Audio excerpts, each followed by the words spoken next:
பாட்டாளி தோழன் அப்படின்ற ஒரு ஐடியிலேருந்து ஒரு தோழர் வந்து திருமாவளவன் அவர்கள் வந்து ஒரு சாதி தலைவர், விடுதலை சிறுத்தைகள் வந்து ஒரு சாதி கட்சி அப்படின்னு சொல்லி ரீசெண்டாக ஒரு வீடியோ போட்டிருப்பாரு. அந்த வீடியோவில் அவர் வந்து பாமக வந்து சமூக நீதி கட்சி அப்படின்னு சொல்லியிருக்கிறாரு. அவர் சொன்னதெல்லாம் உண்மையா அப்படின்றத வந்து இந்த வீடியோவில் நம்ம ஃபுல்லாக பார்க்கலாம். அதுக்கு முன்னாடி நம்ம சேனலை நீங்கள் முறையாக பார்க்குறீங்க அப்படின்னா சப்ஸ்கிரைப் பண்ணிட்டு இந்த வீடியோ ஃபுல்லாக பாருங்கள். பாமக வந்து சமூக நீதி கட்சியா அப்படின்னு கேட்டால் ஆமான்னு தான் சொல்லணும். ஆனால் அதே நேரத்தில் இல்லைன்னு சொல்லணும். என்ன குழப்பற அப்படின்னு பார்த்தீங்கன்னா, அதாவது அந்த கட்சி ஆரம்பித்ததுல இருந்து 2000 ஆண்டுக்கு முற்பகுதி வரைக்கும் வந்து அந்த கட்சி ஒரு சமூக நீதி கட்சியாக தான் செயல்பட்டுச்சு. அந்த காலகட்டத்தில் நடைபெற்ற வரலாற்று நிகழ்வுகளை தான் வந்து அந்த தோழர் வந்து தொகுத்து சொல்றார். அதுக்கப்புறமா கடந்த 15 ஆண்டுகளுக்கு நடந்த கலவரங்களை வந்து தோழர் வந்து சொல்ல மறந்துட்டாரா இல்லையான்னு தெரியல. இருந்தாலும் அவருக்காக நம்ம இந்த விஷயங்களை வந்து சொல்லலாம். முதல் விஷயம், தலித் அல்லாதர் கூட்டமைப்பு. தலித் அல்லாதர் கூட்டமைப்பு அப்படின்னு என்னன்னு கேட்டிங்கன்னா, மருத்துவர் ராமதாஸ் ஐயா அவர்கள் வந்து தமிழகம் முழுக்க ஒரு சுற்றுப்பயணம் மேற்கொண்டு தலித்துகள் அல்லாத ஒரு கூட்டமைப்பை ஏற்படுத்தி தலித்துகள் மீதான ஒரு வெறுப்பு அரசியலை வந்து கட்டமைச்சார். இதுதான் வந்து தலித் அல்லாதர் கூட்டமைப்பு. It's a movement to stop Dalit men marrying non-Dalit women in Tamil Nadu. Spearheaded by this man, PMK Chief Dr. Ramadas, whose party champions the cause of the one-year community, a most backward class in northern districts. His allegation, fashionably dressed Dalit men lure non-Dalit women into marriages that don't work, instigated by Dalit leadership. ரெண்டாவது, தருமபுரி மாவட்டத்தில் நாயக்கன் கொட்டாய் Natham colony கலவரம். இந்த கலவரம் என்ன அப்படின்னு கேட்டிங்கன்னா, இளவரசன் திவ்யா காதலிச்சு திருமணம் செஞ்சுக்கிறாங்க.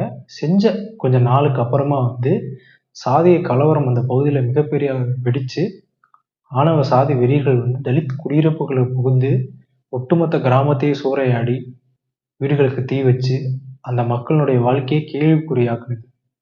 இதில் யார் பின்புலமாக இருந்து செயல்பட்டா, யார் மூல காரணம் அப்படின்றது உங்களுக்கே தெரியும். அடுத்தது 2013ஆம் ஆண்டு நடைபெற்ற மரக்காணம் கலவரம். அது என்ன மரக்காணம் கலவரம் அப்படின்னு நீங்கள் கேட்டிங்கன்னா, அதாவது ஆண்டாண்டு வந்து சித்ரா பௌர்ணமி விழா அப்படின்னு வந்து பாமக சார்பில் வந்து மாமல்லபுரத்தில் வந்து கொண்டாடிருக்காங்க. அதில் வந்து அதை பார்க்க வந்த பாமகவுடைய தமிழ்நாட்டிலேருந்து வர பாமக தொண்டர்கள் வந்து செய்த கலவரம் தான் அது. அந்த கலவரத்தில் தலித்தினுடைய வீடுகள் எரிக்கப்பட்டது. தலித் அல்லாதவர்களும் ஒரு சில மக்களினுடைய கடைகள், பொது சொத்துக்கள் எல்லாமே சூறையாடப்பட்டது. இதுக்கு யார் காரணம் அப்படின்னு நான் சொல்றதை விட முன்னாள் முதலமைச்சர் மாண்புமிகு செல்வி ஜெயலலிதா அவர்கள் சொல்றதை நீங்க கேளுங்க. இவ்விழாவில் கலந்து கொண்ட பெரும்பாலானவர்கள் குடிபோதையில் இருந்ததோடு ஒழுங்கற்ற முறையில் நடந்து கொண்டுள்ளனர். விழாவிற்கு சென்றவர்கள் மரக்காணம் உள்ளிட்ட பல இடங்களில் சட்டவிரோத செயல்களில் ஈடுபட்டதோடு பொது சொத்துக்களுக்கும் தனியார் சொத்துக்களுக்கும் பலத்த சேதத்தை விளைவித்தனர். இவ்விழாவில் பங்கேற்ற பாட்டாளி மக்கள் கட்சி தலைவர் திரு ராமதாஸ் பேசும்போது 11:30 மணிக்கு பேசுறேன், போடு வழக்க, அதெல்லாம் நமக்கு கவலை கிடையாது என்று கூறியுள்ளார். 10 மணிக்குள் விழாவை முடித்துக் கொள்ள வேண்டும் என்ற நிபந்தனையை உதாசீனப்படுத்திய ராமதாஸ் அவர்கள் மீது வழக்கு போடுங்கள் என்ற அவரது கோரிக்கைக்கு ஏற்ப வழக்கு பதிவு செய்யப்பட்டுள்ளது. அடுத்தது 2015ஆம் ஆண்டு விழுப்புரம் மாவட்டம் சேஷ சமுத்திர வழக்கு. இது என்ன அப்படின்னு நீங்க கேட்டீங்கன்னா, அதாவது தலித் மக்கள் வந்து தன்னுடைய கடவுள் மாரியம்மனை வந்து தேர்ல வீதி உலா கூட்டிட்டு போகலான்னு சொல்லிட்டு கூட்டிட்டு போகிறப்போ, இந்த தேர் எப்படி எங்களுடைய தெருவுக்குள்ள வரலாம் அப்படின்னு ஆணவ சாதி வீரர்கள் வந்து மறித்து அந்த தேரை எரித்து அந்த மக்களை வந்து தாக்கி அவருடைய வீடுகளை வந்து தீக்கிரையாக்கி சூறையாடப்பட்டிருக்குது. இதுக்கு பின்னாடி பாமக தான் இருந்திருக்கு. அடுத்தது என்ன அப்படின்னு கேட்டிங்கன்னா, கடந்த 5 வருடங்களுக்குள்ள நடந்தது, அதாவது 2023 மேல்பாதி.